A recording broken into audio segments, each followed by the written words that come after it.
बड़े कमाल की बात कही है कि तूफान में कश्तियां और घमंड में हस्तियां दोनों डूब जाती हैं। हाय गाइस, मेरा नाम पीयूष है और मेरे चैनल एजुकेशन विद मोटिवेशन में आप लोगों का फिर से एक बार बहुत बहुत स्वागत है। हर रोज की तरह एक बहुत ही अच्छी कहानी आज भी मैं आप लोगों के लिए लेके आया हूँ। कहानी बहुत ही ज्यादा मोटिवेटेड है। हर रोज की तरह इस कहानी को भी आप लोग लास्ट तक सुनिएगा। ये कहानी भी आपको कुछ ना कुछ जरूर सिखाएगी। लेकिन उससे पहले जो लोग मेरे चैनल पे नए हैं वो प्लीज मेरे चैनल को सब्सक्राइब कर लीजिए, बेल आइकन को प्रेस कर लीजिए, जिससे YouTube पे मैं जब भी अपनी कोई नई वीडियो अपलोड करूं तो उसकी नोटिफिकेशन आपको मिलती रहे। और आप मुझे सोशल मीडिया प्लेटफॉर्म पे भी फॉलो कर सकते हैं, लिंक मैंने डिस्क्रिप्शन में दे दिया है। तो बिना देर के हुए आइए आज की कहानी शुरू करते हैं। एक बार एक राजा थे, उनको अपने दौलत पे बहुत घमंड था। उनको लगता था कि उनकी इतनी दौलत दुनिया में किसी भी राजा के पास नहीं है। और अपने दौलत के घमंड पे वो इतना अत्याचार करने लगे थे प्रजा के ऊपर, क्योंकि प्रजा कुछ कर नहीं सकती थी, क्योंकि प्रजा के हाथ में कुछ था नहीं। सारे सैनिक, सारे मंत्री राजा के पास थे। लेकिन प्रजा के साथ साथ उनके सैनिक और उनके मंत्री भी उस राजा से परेशान होने लगे। वो हर जगह पैसे का धौंस दिखाते थे कि मैं बहुत बड़ा राजा हूं, आज मेरे पास इतना खजाना है जितना किसी राजा के पास नहीं है, और इस खजाने के बल पे ही आज मैं तुम लोगों को रखा हूं। अगर मैं तुम लोगों को निकाल दूं तो तुम लोगों को कोई दूसरा राजा शरण भी नहीं देगा। इन सब बातों को सुन के वो सेनापति, उनके जो मंत्री थे, जो सेना थे, वो सब पक चुके थे। तो एक दिन सेनापति बैठे बैठे सोचते हैं कि इस राजा को कैसे उसके घमंड का एहसास दिलाया जाए, कि उसको अपनी संपत्ति का बहुत ज्यादा घमंड है, जो कि ठीक नहीं।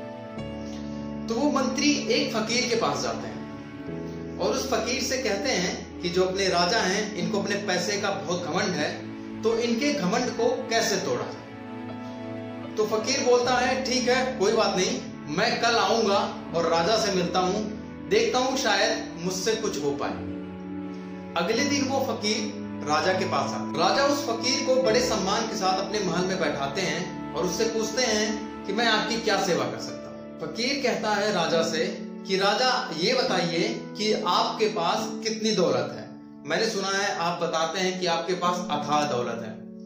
तो राजा बड़े खुश होते हैं और कहते हैं कि हाँ महाराज, मेरे पास बहुत दौलत है, इतनी दौलत है कि मैं बड़े बड़े राजाओं को खरीद सकता हूँ। तो जो फकीर रहता है वो उससे कहता है कि चलिए ठीक है राजा जी, मान लेते हैं आप किसी रेगिस्तान में फंस गए हैं और आपको बहुत तेज से प्यास लगी हुई है। उस रेगिस्तान में एक आदमी है जो बहुत नॉर्मल आदमी है, उसके पास एक गिलास पानी है।